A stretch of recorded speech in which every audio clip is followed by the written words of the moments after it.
झंडा चौक खाते सांसद जसुभाई राठवा, धारासभ्य રાજેન્દ્રસિંહ રાઠવાની ઉપસ્થિતિમાં નગરપાલિકા વિસ્તારના જુદા જુદા વિકાસના ₹3.87 કરોડના કામોનું ખાતમુહૂર્ત કરાયું. રાજ્ય સરકાર દ્વારા છોટાઉદેપુરના વિકાસ માટે વિવિધ યોજનાઓ અંતર્ગત નગરપાલિકાને ગ્રાન્ટો ફાળવવામાં આવી છે.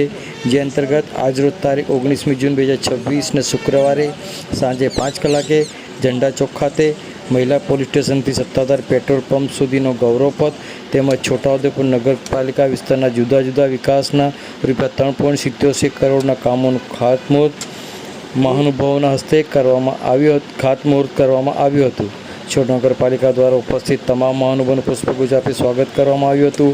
આ પ્રસંગે લોકસભા સાંસદ જસુભાઈ રાઠવા, ધારાસભ્ય રાજેન્દ્રસિંહ રાઠવા, જિલ્લા પંચાયત પ્રમુખ ઉપેન્દ્રભાઈ રાઠવા, જિલ્લા ભાજપ પ્રમુખ ઉમેશભાઈ રાઠવા, પૂર્વ રેલ રાજ્યમંત્રી નારાયણભાઈ રાઠવા, પૂર્વ ધારાસભ્ય પ્રોફેસર શંકરભાઈ રાઠવા, નગરપાલિકા પ્રમુખ મંજુલાબેન કોહલી, ઉપપ્રમુખ પરવેશભાઈ મકરાણી, કારોબારી અધ્યક્ષ અલ્પાબેન શાહ, નગરપાલિકા વિવિધ સમિતિના ચેરમેનશ્રીઓ, નગર વિકાસ સમિતિના સભ્યો મોટી સંખ્યામાં ઉપસ્થિત રહ્યા હતા.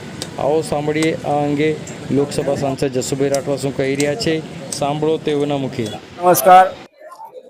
આજે છોટાઉદેપુર નગરપાલિકા દ્વારા મહિલા પોલીસ સ્ટેશનથી સત્તાધાર પેટ્રોલ પંપ સુધી ગૌરવ પથ જે બનવાનો છે એ કામનું ભૂમિપૂજન કરવામાં આવ્યું, જેની અંદાજિત રકમ 309 લાખ જેટલી છે.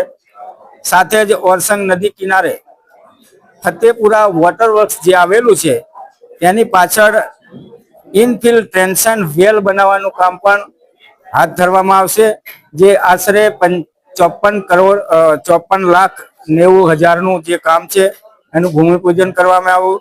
સાથે જ પીપલેજ ડમ્પિંગ સાઇટ ખાતે ટોમેલનો શેડ પણ બનાવવાનું છે, જે અંદાજે 13 લાખ કરતા વધારે રકમનો બનશે.